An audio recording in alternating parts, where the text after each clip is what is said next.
প্রিয় দেশবাসী, আসলে অনাকাঙ্ক্ষিত দুর্ঘটনা কখন ঘটবে কেউ জানে না। সে বিষয়গুলি আমরা সকালে আপনাদেরকে একবার অবহিত করেছি। এই দেখেন, খুঁটি ভেঙে গিয়েছে, ওই যে ভাঙা অংশ একটা খুঁটি উপরে উঠানো হয়েছে।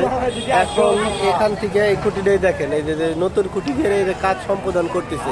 এখানে আমাদের শ্রদ্ধেয়, আমাদের বড় ভাই, তিনি জ্ঞানী গুণী এবং মহাজনী, তিনি আমাদের সামনে আছেন, মোহাম্মদ শহীদুল ভাই। কিছু বলেন ভাইজান।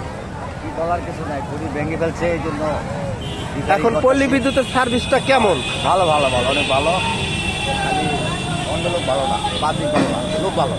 পাবলিকগুলো বেশি দুষ্টামি হয়।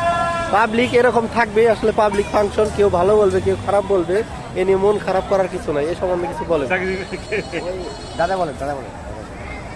আপনাদের যে এটা ভেঙে গেছিল সকালে, এত দ্রুত কাজ করতেছে একটা শুক্রবার, সরকারি ছুটির দিন, পল্লী বিদ্যুৎ, এর পল্লী বিদ্যুতের সম্বন্ধে আপনাদের ধারণাটা কি? ধারণা আমরা যত তাড়াতাড়ি পার করে দেন, আমরা অপেক্ষা করতেছি। ঠিক আছে, মানুষ সত্য বাস্তব, কিন্তু মাইনে নিচ্ছি আমরা। ঠিক আছে, আলহামদুলিল্লাহ। কিন্তু সেবাটা তো খুব দ্রুত হচ্ছে। দরকার প্রয়োজন আছে, রাত্রে আরো কষ্ট বেশি গ্রামের বাড়ি। এখন আপনাদের আমি অসংখ্য ধন্যবাদ। অনেকে আছেন এখানে এই কাজের অপেক্ষায়, পাশে আমার খেলা চলতেছে, বিদ্যুতের প্রয়োজন। আমরা দ্রুত চেষ্টা করছি কাজ করার, ইনশাল্লাহ কাজ করব। ওই যে এখন আমাদের লাইন ক্রুরা উপরে আছে, ওনারা অক্লান্ত পরিশ্রমের মাধ্যমে তারা দেখেন আপনাদের সেবা দেওয়ার লক্ষ্যে শুক্র শনি তারা অপেক্ষা করে, ছুটির দিন অপেক্ষা করে অক্লান্ত পরিশ্রম করে যাচ্ছে। এদের জন্য দোয়া করবেন, ইনশাল্লাহ সকলে ভালো থাকবেন। আল্লাহ হাফেজ।